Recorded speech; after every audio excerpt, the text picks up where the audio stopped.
Welcome to Bari Banter, where we talk everything bariatric surgery with the people that know it best, the patients. I'm Shannon and I'm here with my co-hostess with the mostest, Lita. So sit back, relax, and remember, sip, sip, sip.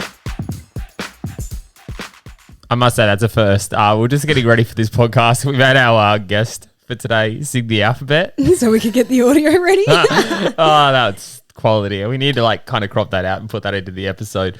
We should start recording all of that so we can. Oh, yeah. Even the after. Sometimes the after gets quite interesting. That's always funny. What has happened this week? Well, last week I started my coding course. Yeah. Tell me, Lita, how did that go? Well, that first night was. I've never seen you so. I had high school flashbacks. I had flashbacks from when I was at school, and I'm the kind of person where I want to learn, but I'm a learner, but I'm not all at the same time. I remember at school, and this is the flashbacks I had because I came into class late. Everyone was kind of already on this wavelength of understanding things to a basic level, which you thought you sort of had.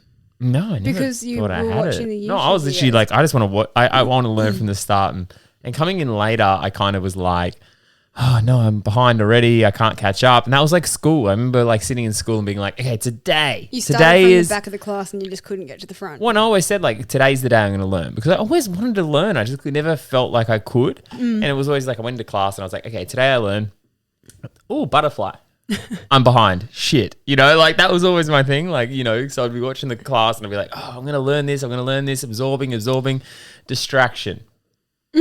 I'm behind. I give up. Yeah, but that was always my mentality. It's virtual, though. You can go back and watch the episode again. The episode, the yeah, class the class. again. And that's it broke my heart though, because you called me and you're can you understand what's going on? And I was it's just bad audio, and she has a thick accent. Very thick accent. But then he came out and you were in.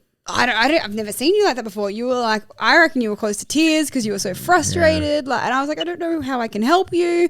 Oh God, it was the worst. But my advice was rewatch the episode tomorrow, and the episode. I said it again. Rewatch the class tomorrow, and just give it a go. And I felt better in the second class because I was on the same wavelength as everyone else, and that was my as much as I got distracted. I remember one point, I was sitting in your front room and I had the computers up, and someone walked out the front, and I was and I came back to class and I was where are we at? What's going on?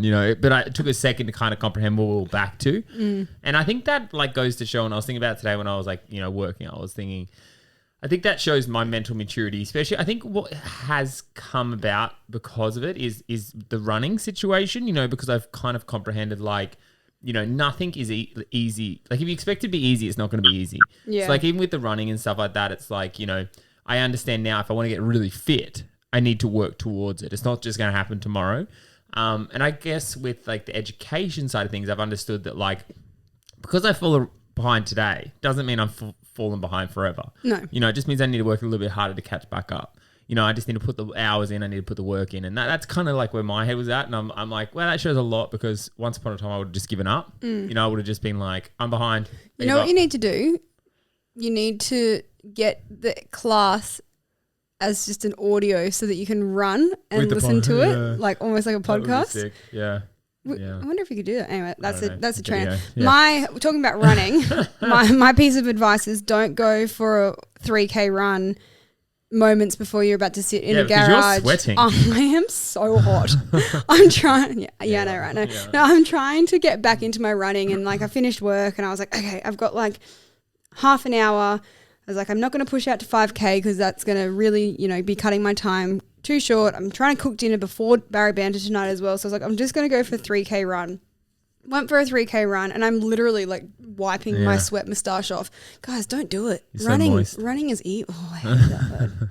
Running is evil. No, it is. It's got your blood pumping. Speaking of getting your blood pumping, I guess tonight... He gets my blood pumping. No, he likes to get his blood pumping. He's we're excited to get him on and have a chat because it's a journey I'm interested to learn about. So without further ado, our guest tonight is... So our guest tonight was sleeved in October of 2020. He went under the knife at 128 kilos with a heaviest starting weight of 130 kilos.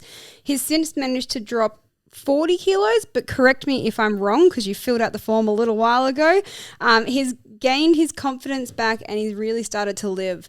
Here to talk to us about his journey so far is Nathan, who also is known as Nate's Road to Buffness on Instagram. Hey, buddy. Hey, guys. How are you? Is it 40 kilos? Am I right? No, a bit more than that now. It's about 45, 46. Wow. I'm impressed. You did that without almost looking at your phone then. It's like she writ it or something, like the introduction. I writ it. Writ it. I wrote it.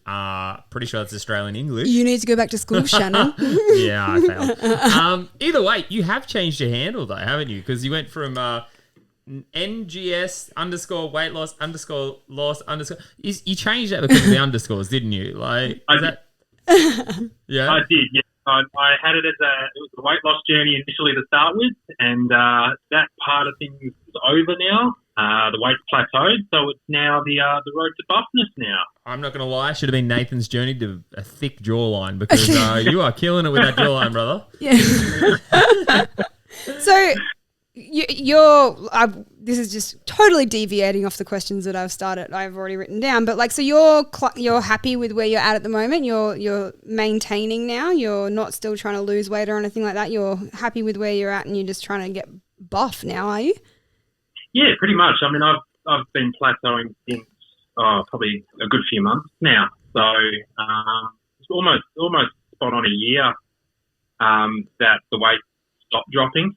And I got to that sort of 82, 83 kilogram mark, and then it really started to stop and die off. So I thought to myself, well, that's probably the best I'm going to get, which was completely fine with me. 80 was always my target number, so to hit 82, 83 was pretty exciting. And then it's for me now it's about the toning and the shaping really. Stuck with that loose skin around the midsection still, and still got that, I guess, those love handles. Those love handles. Yeah. Stubborn that just won't shift for the life of it. So that's the aim. That shows you're a lover. They stick around for a long term. They're going to have handles to grip onto. Because you are like, for October 2020 to where you are now, you've done extremely well. Like, a lot of people would kill for that kind of process to get to like where you are now after such a short period of time. What was your why? Like, that's our question a week is, what is your why? Why did you take this process and why did you take this journey? Well, it was something I'd considered a little bit prior to having the surgery, but I guess I really didn't know too much about it. It was always one of those things where, you knew it was a elective surgery, or non-elective, I can't remember which way around they go, but one that it wasn't a critical one, and you always thought, I'm not eligible for that, or I'm not going to be seen to be, up the queue when it comes to the hospital or the doctors or anything like that. And then secondly, it's going to cost a fortune, and I didn't really know too much about it, didn't look too much into it, and it wasn't until I started to speak to a couple of other people and a couple of friends that had it and said, it's actually not as difficult as it seems to be. You can self-fund. You don't need to go on a public wait list or anything like that. I started to look into it a little bit more, and it became a little bit more realistic for me going down that line. And then I guess I'd tried diets, I'd tried, keto, I'd tried all sorts of things, and it just, time was always my enemy. For exercising, having young kids, working full time, working an hour away from home. So time was always an enemy for me, and I guess I just did a little bit more research into it and found out that it was realistic for me, and then having a good think about it and thinking what it could possibly do for my self-esteem, for my confidence, and just my overall well-being. And it wasn't, it was an initial 15, 20-minute meeting with the bariatric surgeon, and it was bing bong, what date do you want? I'll book you in, and away we go. Was weight loss surgery something that was on your radar before you had surgery? Like, how long has it been on your radar before you took the leap? I think from the initial time I started to have a think about it to the time I actually got my act together and sat down with the surgeon was probably somewhere around 3 to 6 months. So it was quite a short turnaround, but I think I did a lot of research on it prior and have people close to me and close friends that have had it and a family member that's had it as well. Yeah. So it wasn't something that was discussed openly. Like prior to that, it wasn't until I actually brought it up and started to have conversations with them and find out more that it started to come out a little bit more. And then all of a sudden there was new people popping up left and right in my life that had said, oh, you know, I had it as well. Yep. A couple of people that had sent me a message and said, oh, I just thought you should know I've had the surgery as well. And I've just gone, oh, okay. How do you take that though? When someone's like, hey, I had weight loss surgery. Look at me now. You know, have you ever thought about it? You kind of like, how do you take that? Like, what are you trying to say, mate? Yeah. Well, one friend in particular it sent me a message and she said, you know, I've never advertised this. I've never put it out public. It's only my close family and friends know I've had the surgery. And I'm like, well, I'm not surprised because I would never have picked in a million years that you've had this surgery. Wow. So that for me was one of the things that just went, yeah, you know, I think I'm doing the right thing here. Yeah. You said something earlier that like I hear quite a lot. People go, oh, you know, when they're thinking about it, they go, I don't think I'm going to qualify. I don't think I'm eligible to have this surgery. But isn't it funny though? Because like I know when I was at my biggest weight, I didn't think that I was good enough for anything. Like, you know what I mean? Like we didn't think like. Are you talking about surgery or just in general? In general though. No, but 100%. Wow. But you do. You think, oh, I'm not. Like my self-esteem was so low. I'm not good enough for diabetes. No, You'll never choose me.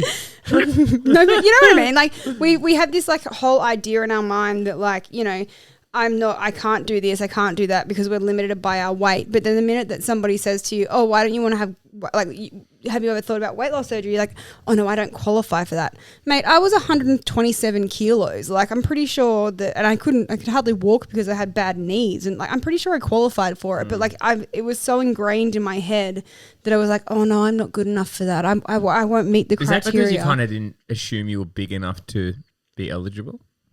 I didn't really know what the criteria was, I guess, but like it's the automatic response in my mind to go, oh no, I can't do that. Yeah, it's like anything though. Like, yeah, I'm the same. I was of that mindset too. I guess I was of the assumption that you needed to be morbidly obese. Yeah, surgery. Like I didn't have diabetes. I didn't have I was overweight, but I also had like bad knees. Yeah, like I didn't think. In my mind, when I started thinking about it, I was kind of like, I'm not, you know, I can still get out of bed. I can still fit out my front door. I'm still like, I'm still exercising. Like I've got options. I have other. So I didn't know if I could, like if I qualified for it because I wasn't more like, I guess, well, actually, according to my BMI, I was morbidly obese. But like I wasn't in my mind, I didn't think that I would be obese enough. Isn't that a weird thing? Obese enough.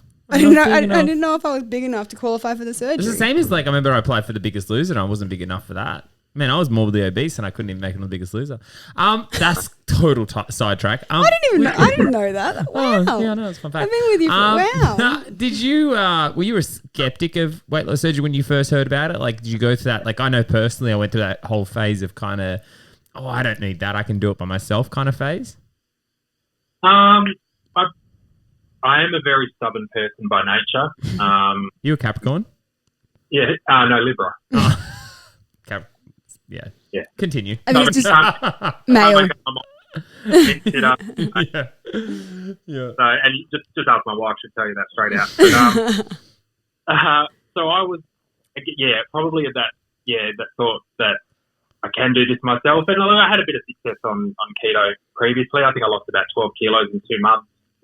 Doing it strict Monday to Friday, but, you know, it wasn't sustainable. And like I said, I tried numerous things. So I guess I wasn't really a skeptic. I just probably didn't know enough about it and didn't, I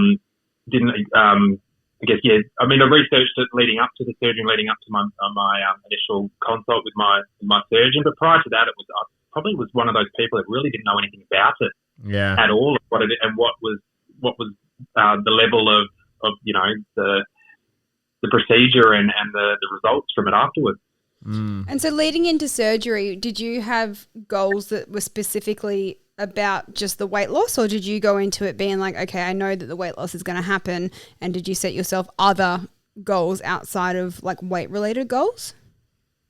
I think one of the most exciting goals for me was the new wardrobe. Being able to go and buy clothes at, somewhere other than your Kmart or your Target that catered to those, the 3XL, the 4XL, and being able to go to these fancy boutique stores at the shops and buy, the smalls and the mediums. And I'm buying medium T-shirts now at stores that I would never, ever have dreamt of going into previously. So that... You go. Oh, so that was something, I guess, I was, as a sidebar, was like, I'm going to get to a point where I'm going to go in and, you know what, I'm going to put this money aside and I'm going to save it and I'm going to go on a shopping spree when the time's right and I'm going to go and buy all these clothes because I've done it before. I'd gone into stores and I'd gone, I'll buy this and, it's a size too small, but I am going to fit it at some point. Never got to that point. So it ended up going to waste. So what I was going to ask is, the boys in the room. The boys in the room. The boys in the room. I assume you're talking about us. Okay, the two of you, continue, not me. Continue. Is men's clothing as screwed up as what women's clothing is? Like, for instance, I went into multiple shops yesterday. I went because I was like, you know what, it's coming into summer. I'm gonna buy myself some new clothes, new wardrobe, blah blah blah. I think I was maybe 3 or 4 different sizes between the different stores. And in one store in particular, I wasn't a straight size. I was trying on clothes anywhere between an 8 and a size 14. Just the clothing is just so... Women's clothing is so ridiculous. It just plays with your mental health, really, because, I can't just walk into a store. I have to try everything on because I don't know if it's going to fit, you know what I mean? Is men's clothing the same or is it pretty standard across the board? Is this just something that I have to deal with being a woman? I'm going to say yeah. Awesome. I think in my experience, I think the certain brands do run a little bit smaller. I think the surfy kind of brands, I think, do run a little bit smaller than what the size label leads us to. So a medium for me, for example, I probably need to maybe in some things go to a large in certain brands. But aside from that, I think I've found it to be pretty consistent so far. I struggle sometimes with certain things because I am quite broad-shouldered. So some things do, I guess, sit a little bit tighter in my upper half just because I've got those broad because shoulders. you're so buff. Going up a size. So yeah, I'm opposite. I'm just cheap. So you only shop at Kmart. So my goal when I first set out on this was to fit into Kmart clothes. Just purely because I didn't want to spend $40 on a low shirt. That was my whole thing when I went into this. It's I used to go and get a plain tee for $2. Literally XXXXXXL, and then be it was $44 for a navy plain tee, and I was like, I just want to go to Kmart and get that medium one that's $4. So now I just live in them. I think at one time I went to a designer store, and I think it was for a wedding or something. And I was like, oh, cool. $60. That was cheap too for a pair of suit pants. On sale. Yeah. Just cheap. But I guess as well, men's clothing, the bottoms are done in actual measurements. It's not done by, it's a 32. I don't know what that 32 means.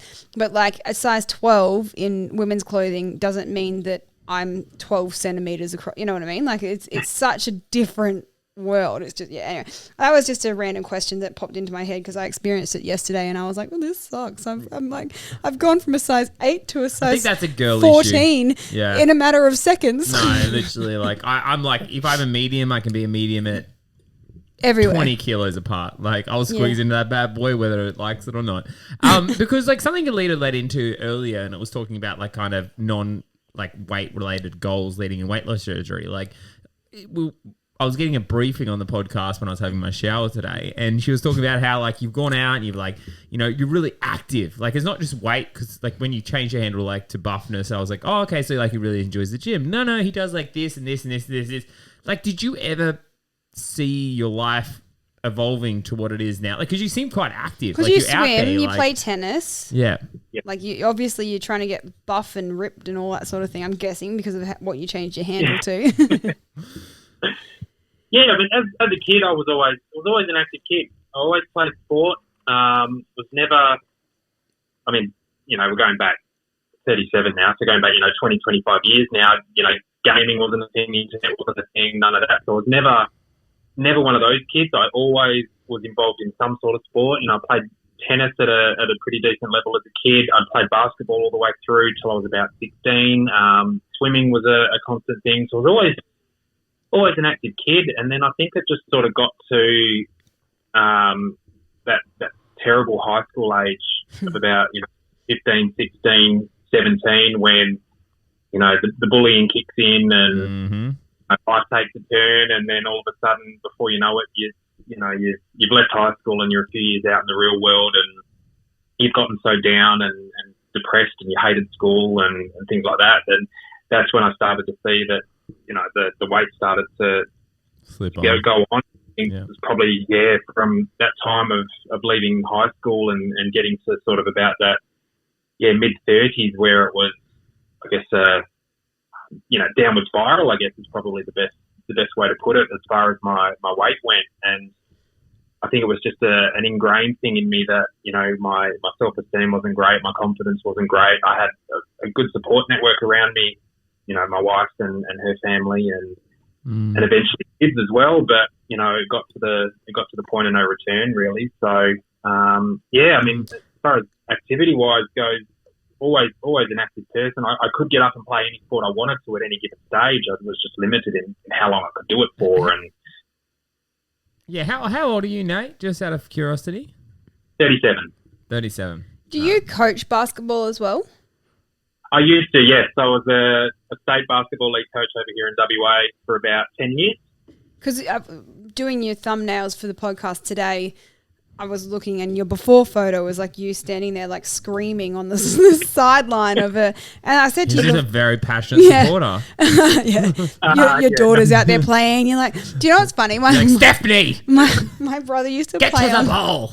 my brother used to play on a rugby union league. I don't know what he used to play.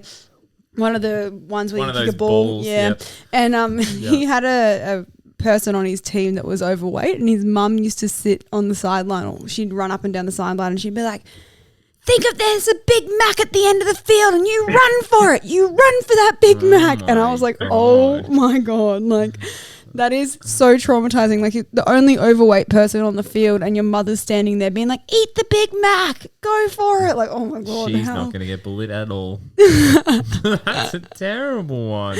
But I'm not going to lie. What made me run fast back when I was younger, there's a Big Mac and a cheeseburger, maybe a quarter pound of meal. I'd be like, I'm there. Let's go. But like, so you've always been like into the sports and all that sort of thing. So do you still coach, or is that a thing of the past? No, that's a thing of the past now. So I did my time. I was a victim of COVID, unfortunately. Ready to start our season in 2020 over here in WA. About a week and a half off from starting the season when COVID hit, and we're at a training session on a Tuesday night. About a week and a half out from the first game of the season, and within 24 hours on that Wednesday, I was driving 2 Americans and a Croatian back to the airport to put them on a plane and send them home because everyone was in a mad scramble to get out of the country and leave. Our season had been cancelled indefinitely at that stage. We didn't know what was going on. It eventually did come back, and it just became what they'd called a West Coast Classic over here, not the full state basketball league season. So I ended up coaching a bunch of 15 and 16-year-olds for the year because that was all we had left. We had a lot of girls travelling that couldn't travel anymore and coming down from Perth down to Bunbury. So, an hour and a half, 2-hour drive to get to games, and it just wasn't realistic anymore. So I had a shortened season of getting belted by 70, 80 points every game because I was coaching young. It was a close game, yeah. Yeah, just coaching the juniors and trying to get them a bit of experience. And in the end, it wasn't changing, unfortunately, for my club. There were another couple of years of that sort of level of talent. So I thought, no, it's probably a good time to bow out, and ended up actually doing live broadcasting of all the games over here last season, live streaming. As we switched over to the NBL, everything went live stream on the internet, so I ended up being a commentator for the season. No Wow, way. that's so cool. In WA? You did? Yeah. Yeah, I was on KO doing the colour commentator for the women's grand final, so got a bit of national exposure as well. Wow. Would you have That's ever epic. accepted that position, 46 kilos ago? Heck yeah, he would have. Yeah, I probably would have, yeah. Is that because you're one of those people, like Shannon says all the time, he has a face for radio? No, he has a jawline. So. Yeah, well. The feedback I got when I got offered that and did the commentating for the year, so, yeah, we'd rather hear you behind the camera than see you down on courtside yelling and screaming and make it a fool of yourself. That's freaking awesome. That's so cool. But your success, not in basketball, but in your weight loss journey, hasn't come without a few complications.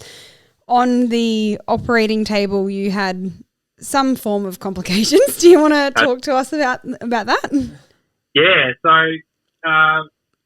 it's interesting. I didn't find out what actually happened till probably a good 12, 24 hours after I got out of surgery. So no previous history of any sort of illness or issue with my body, nothing to do with my heart, nothing to do with blood pressure or anything like that. But during the surgery, it turned out one of my lungs partially collapsed. So they had to spend a little bit of time correcting that, and then in the room straight after surgery, so I had a recovery straight back into my room. I don't remember too much, but I do remember being, a fair bit of pain, the gas pain that comes with it, vomiting up a little bit of blood, etc. And my wife had a look over at the blood pressure machine, the thing that's attached to me at the side of my bed, and then just said to one of the nurses that were there, and she pointed at it and said, "That doesn't look right." And turns out I was pretty close to being hypertensive there in bed. So they had to, rush around and sort that out as well. Wow. So, it was a pretty eventful, surgery and sort of 12 hours afterwards. Did you ever get an explanation for why that happened, or did you just go, it's all part of the process?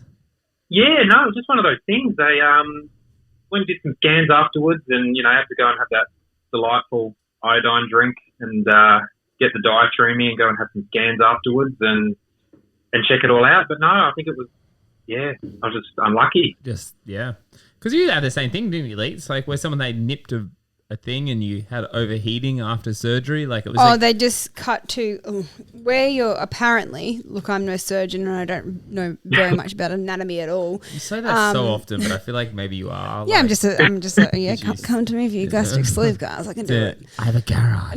Nip tuck. No, but apparently I found out that it was nothing major, but he cut my stomach too close to apparently there's a nerve in your stomach that has to do with your central heating. And he cut so closely to that nerve that when I woke up out of surgery, I was just volcanic. I don't know how I don't know how to explain it. It was just kind of one way to explain diarrhea. I was sweating. I thought my skin was burning. They literally had to come and bring they had to bring ice packs to me, and they had to bring extra fans into my room. And my mum, when I finally was able to get out of my bed and go into the bathroom to have a shower, my mum called the nurse in and was like, "Oh, I think you might need to change your sheets." And mum was like, "Oh no." The nurse was like, "Oh no, it's fine." And then the nurse came over to my bed, and it was actually my sweat, because I was so hot and sweaty, it had literally soaked my sheets and was dripping off the bed. And she was like, "Yeah, okay, I might go change the sheets." It was just, so I was apparently. So you pissed the bed, is what you're saying? Yeah, No, I just covered it up. Yeah, real well. Yeah, that's it. Yeah. What I hear is you're a stage 3 dramatic. Mate, I'm not going to, sugarcoat it. But either way. You're horrible.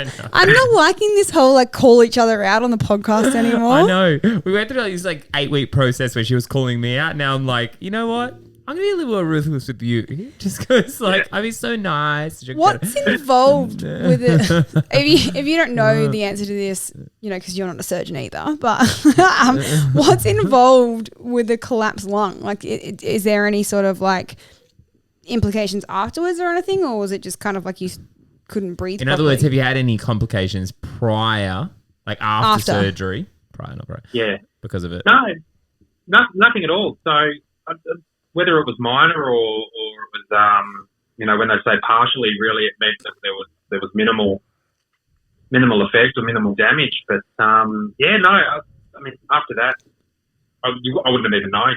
If someone had told me, I wouldn't have even known. So you just thought it was all part and parcel of the surgery and recovering, and nothing out of the ordinary. Yeah. Yeah. I mean, I was probably not the best patient in the 2 days post-op for getting up and moving about and drinking my fluids or anything like that. I just wanted to sleep. So whether that had something to do with it, you're like, I'm on a vacay, all right? I had surgery to sleep.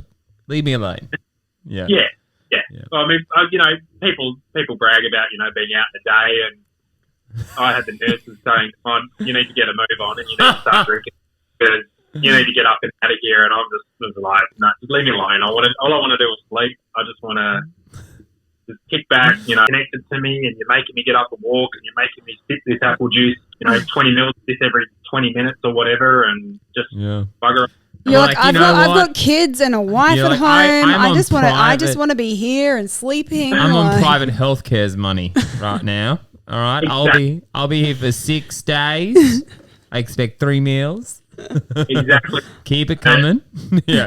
Now, a 10-year-old, a 5-year-old, and a 5-month pregnant wife. So I'm happy for the 2 months by myself. You were like, oh, I'm kind of glad that I have. You're like, I had surgery. No, I just came here for the sleep. What are you talking about? Yeah, I love it. Since surgery, obviously, you had those few complications leading in.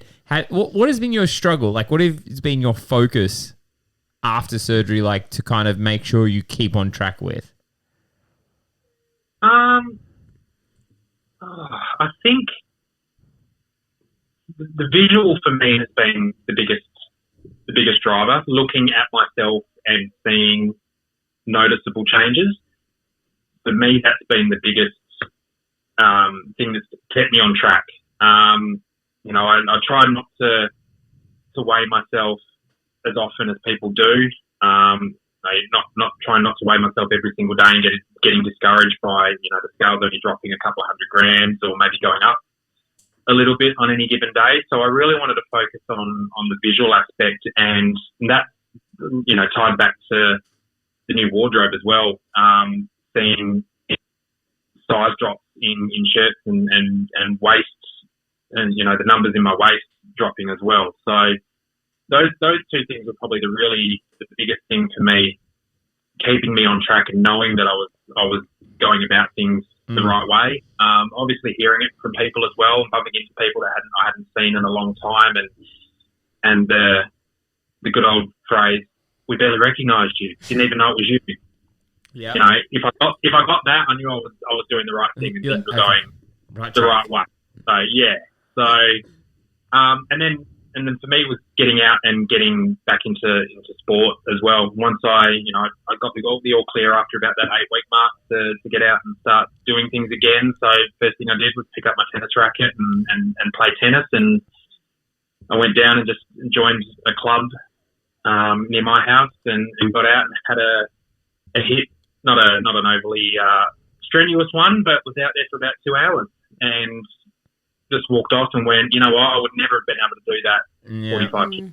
That stage probably was a little bit, it was probably about the 20 kilo mark, but, knowing that I could get out there and then walk off and confidently say I could turn around and go straight back out and keep going without any energy levels, were good. Has your nutrition been all right? Have you struggled with nutrition side of things or anything like that? No, I'm pretty good with that because I've always been someone that pretty much eats anything as far as the meat, the seafood, the fruit, vegetables. I could do that before surgery anyway.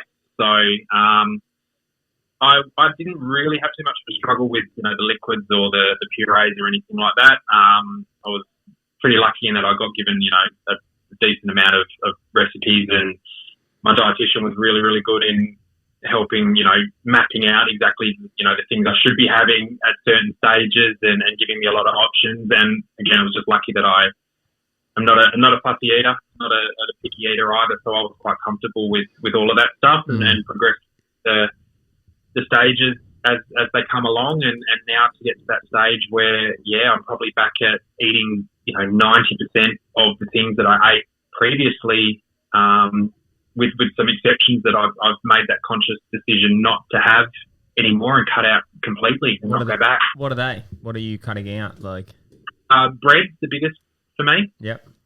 I haven't gone back to eating bread as I would have previously. So in that, toasties and the hamburgers and all that sort of stuff, just bread in general. And if I do, if I am put in a situation where that's my only choice, it's usually a wrap. I find is pretty okay with me. But the slices of bread, I've made that conscious decision not to have that anymore and cut that out completely. Pasta is another. It's like high carbs. Yep. Yeah, just that high carb, high carb stuff. Just more for the fact that I heard horror stories about people eating it post-op and just it causing them a lot of pain. Your bread does up and you try to fit something like that into a hole that's like that. Yeah. That put the fear of death into me, and I heard that with pasta as well. And the other big thing, I've slowly started to bring it back in, but more from a sugar-free perspective, is the soft drink as well. I didn't touch anything fizzy for a good solid 12 months. That was one of my biggest vices pre-op.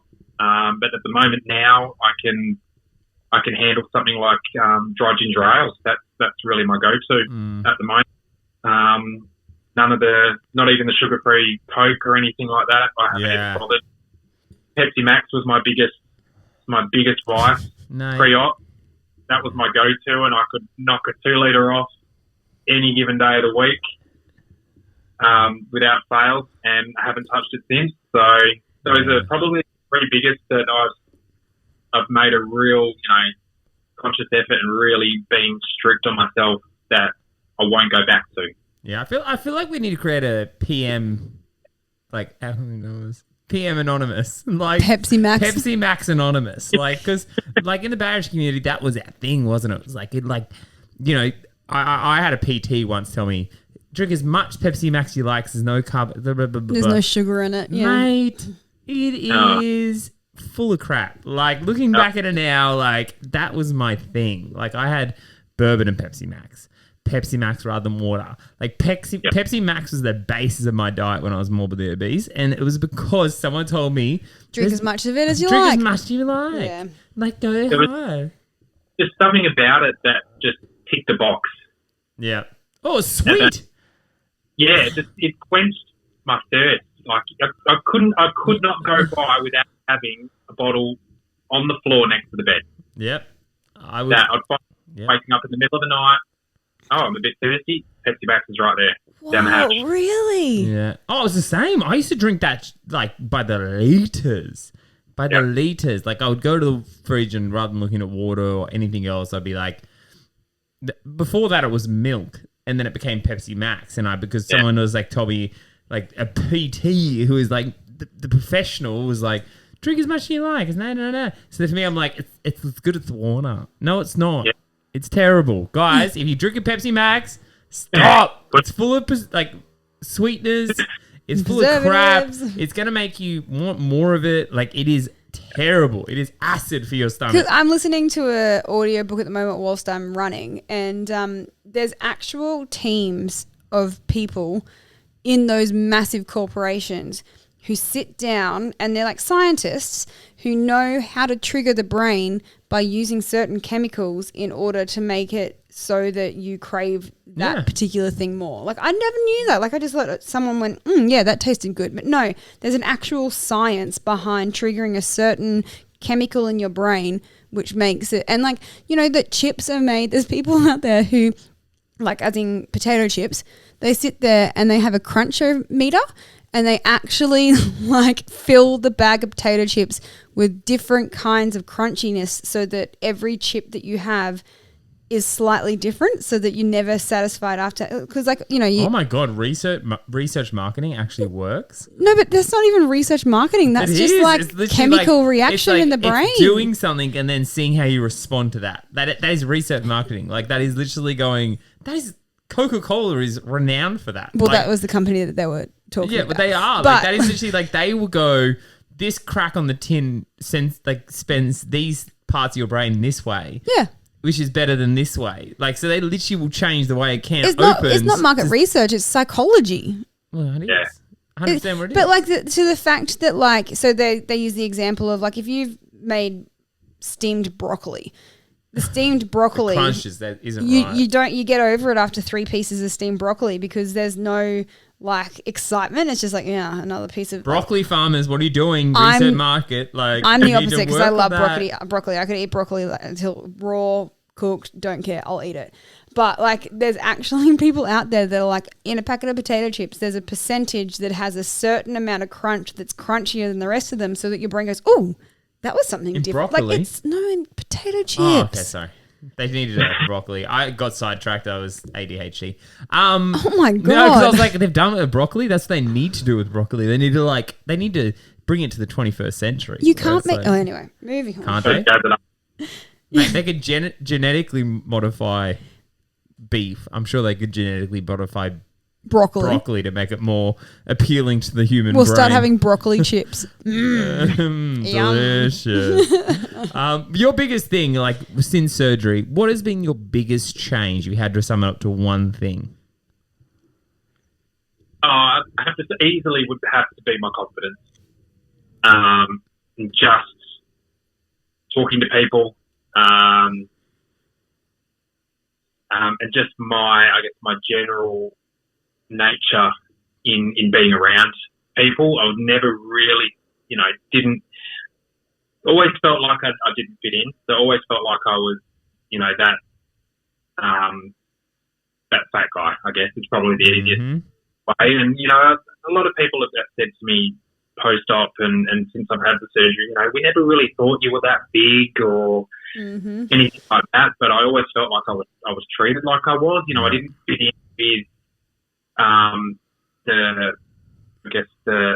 being in a basketball environment, and I guess not being too old in that environment. When I started coaching, I was, I think it would have been 26, 27 when I started coaching. So, in a team of guys that were of that age anyway. So, anywhere from 16 up until 30. So I was in that age group anyway, but I still didn't fit in with them.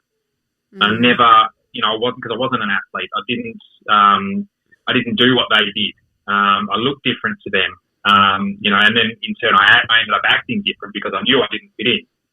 So, that segregation came automatically. But yeah, I've noticed that, I'm now more outgoing in that sense that I know that I don't have those limitations and I don't have that visual,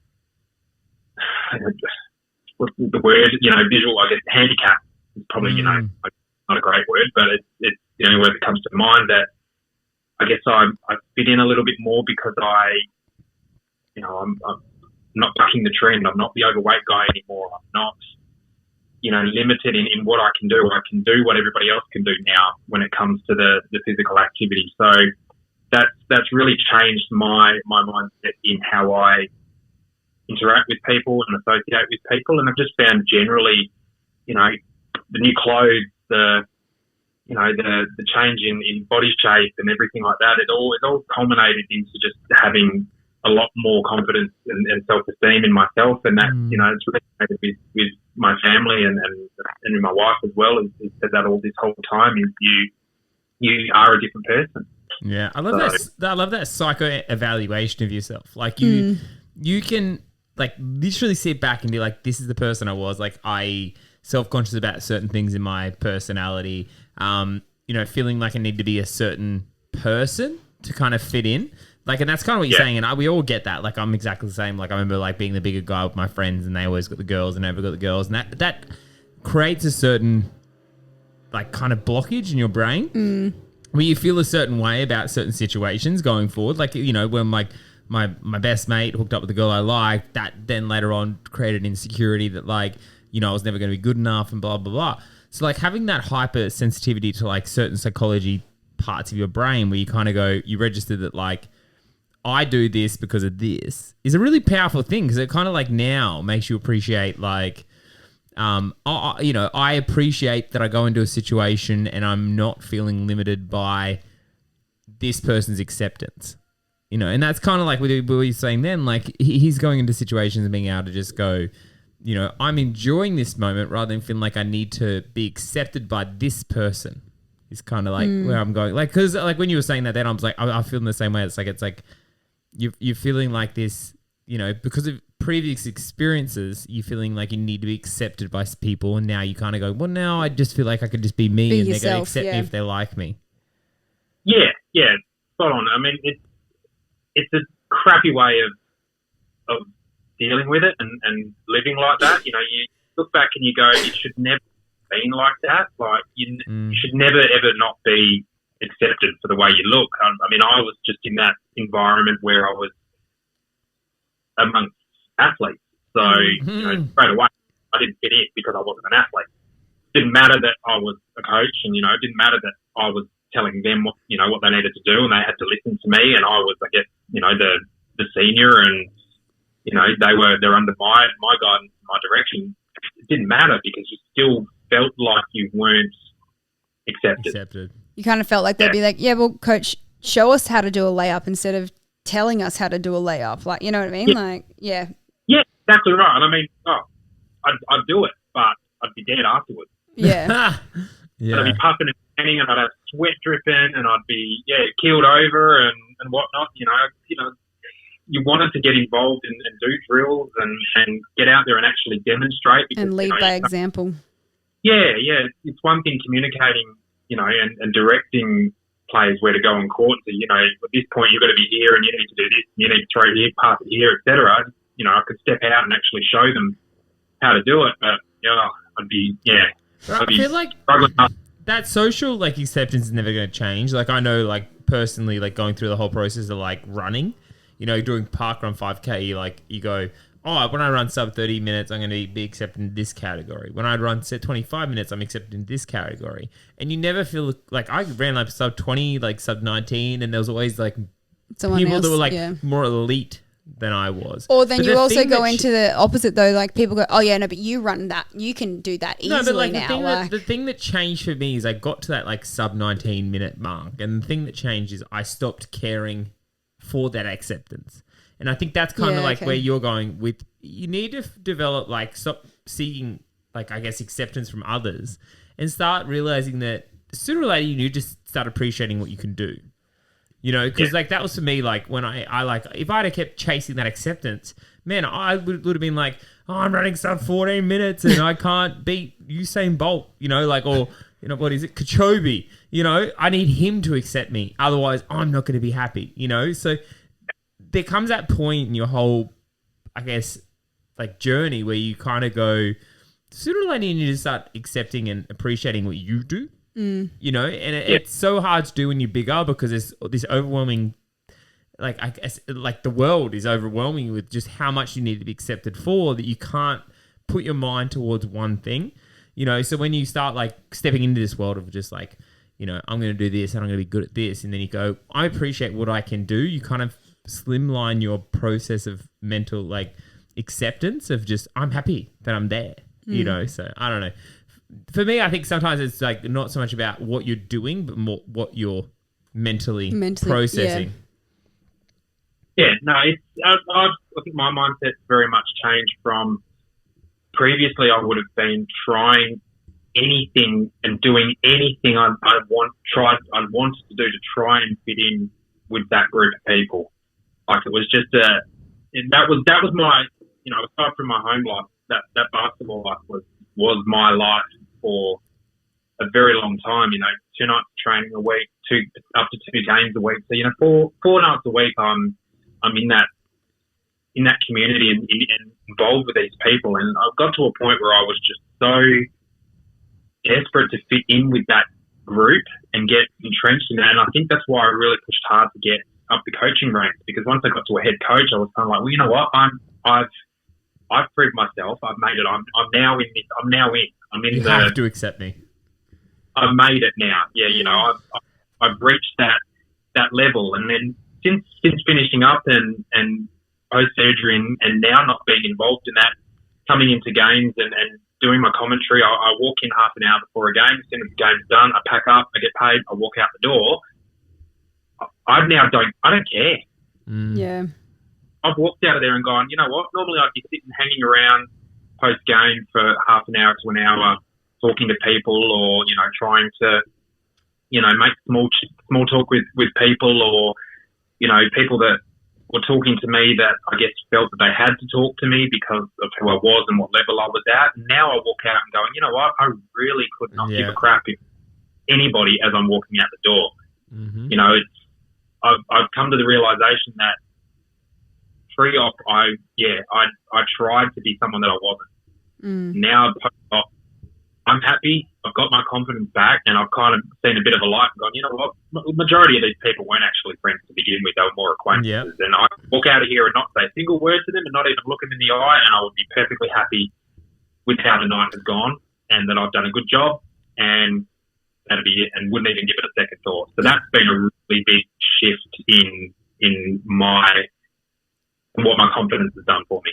It's amazing, this little thing called self-worth. Yeah, I was thinking the same thing when you were saying that. I'm like, self-worth is a beautiful little beast, isn't it? Like, you stop doing what other people expect you to do and start doing what you actually want to do. Like, it's a beautiful thing. And now, so talking about what you want to do and not what others want you to do, going forward, what are some of your goals in the future? Well, as I said, I've taken tennis back up now. I played that pretty competitively as a kid, and into my early 20s when I was living over in the UK, I played quite heavily as well, and just seems to be a no-brainer for me once I got the all clear that I was out of that basketball circle, and tennis was the next best thing. So it's been just over a year now since I picked the racket back up again, and started playing. Played probably 2 nights a week now at the moment.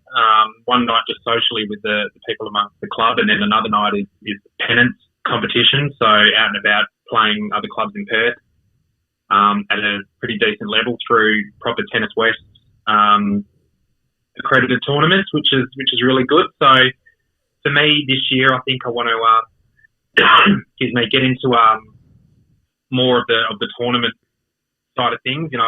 I've pretty much played doubles for the last year non-stop. That's what we do at our club. So I want to get into a bit of singles this year and test myself and see if the body will actually let me.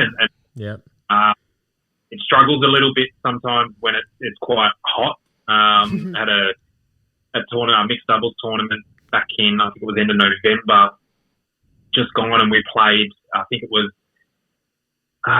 maybe got to about 35, 36 where I live, so about an hour south of Perth, so it was hotter in Perth.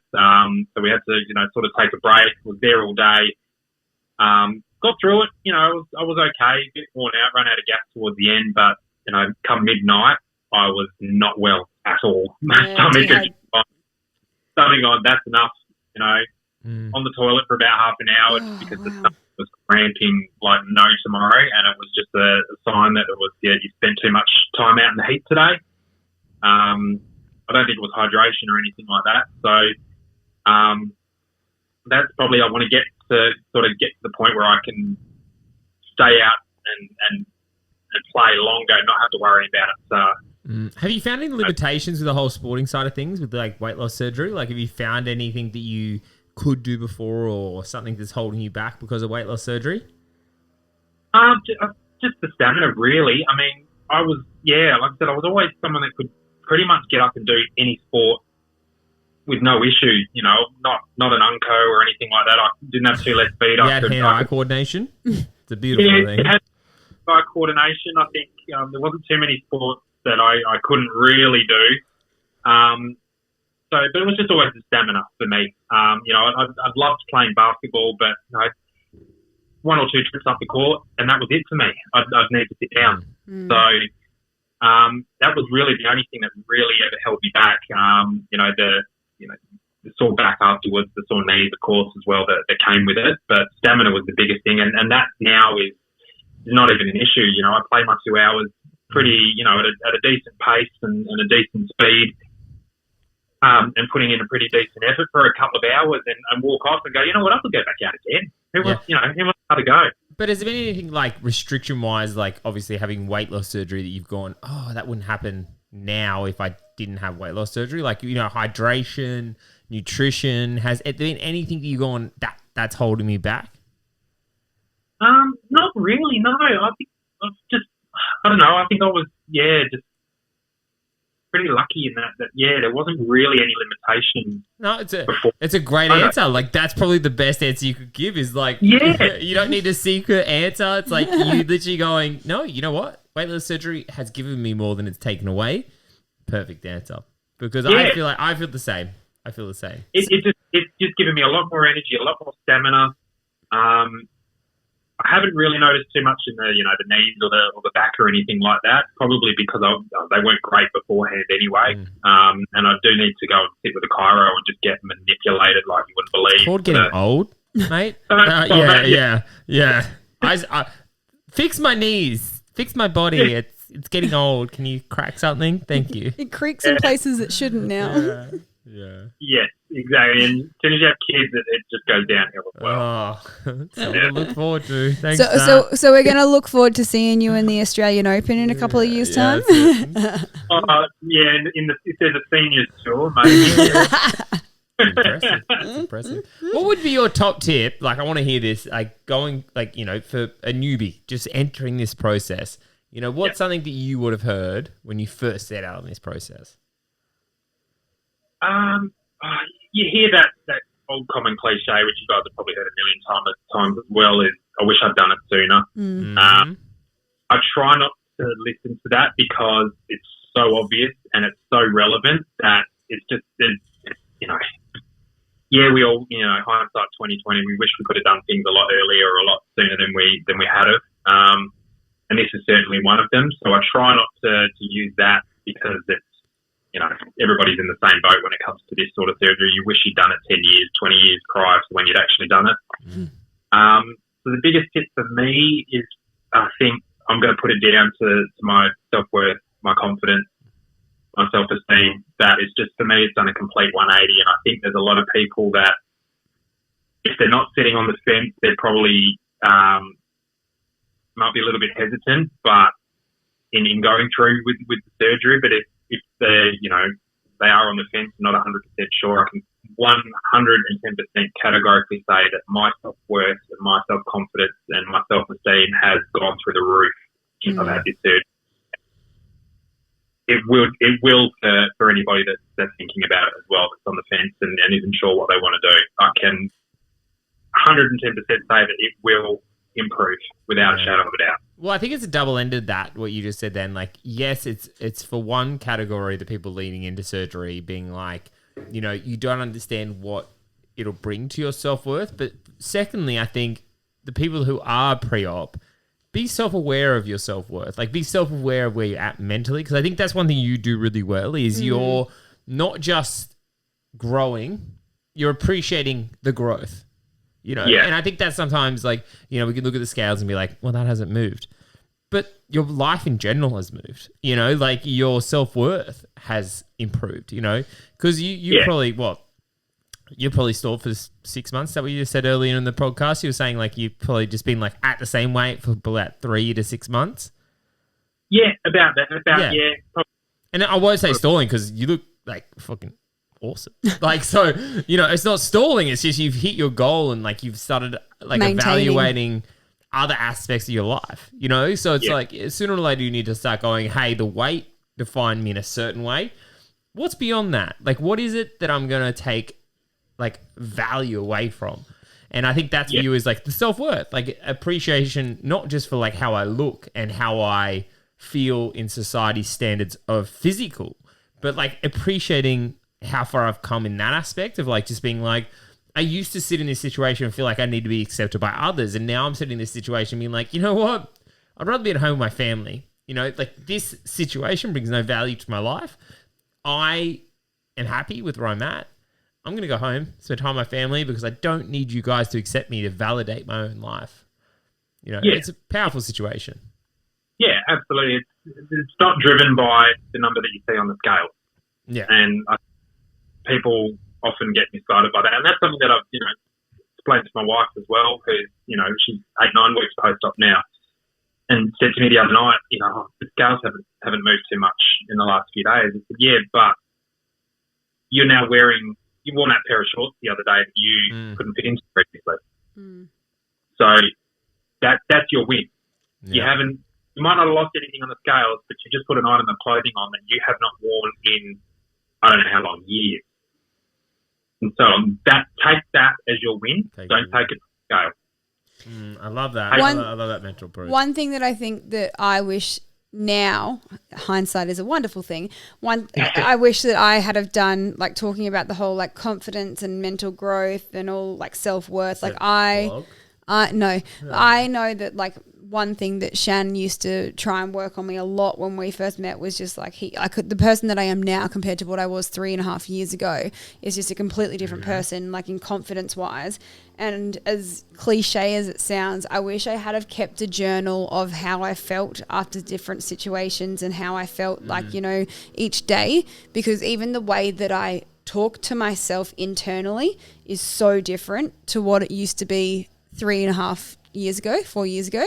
So if I actually had a journal that I could look back on and, look at the way that I used to talk to myself and like a mental, and there's so many of those journals out and about at the moment too, because, being mindful and gratitude and all that sort of thing is really like in at the moment.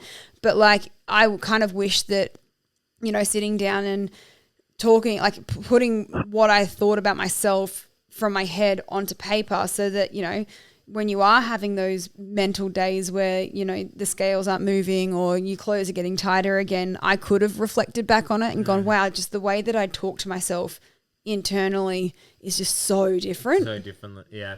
It's hard because there's a battle I face is like, have I become more sassy? Like, I'm going to use that as like the word. Or is it because I've become more socially accepted physically that I have become more, I guess, confident? So I kind of like divide between those. It's like, have I become more confident because I've discovered self-worth, or do I fit a social norm so that I think it comes part and parcel though. Yeah, I don't know. Yeah. It's an interesting one. Like I think I always say that, like you get to a point where like that social normality stops becoming an issue, and that gives you time to appreciate other aspects of yourself. Yeah, well, it's hand in hand. Because we all know when you're morbidly obese, that social normality just crushes you. Yeah. Because that is your focus of life is just, I don't want to be judged on my weight. Like, I just want to feel like I can be me in a room. Yeah. And that's a blessing that comes with this weight loss surgery. And you lose weight, yes, you will become, like, find that normality in a room and feel like not that pressure of, like, I need to exaggerate a certain aspect of myself to feel accepted in this situation. And you start just going, I can just be me. You can live. I can just be me.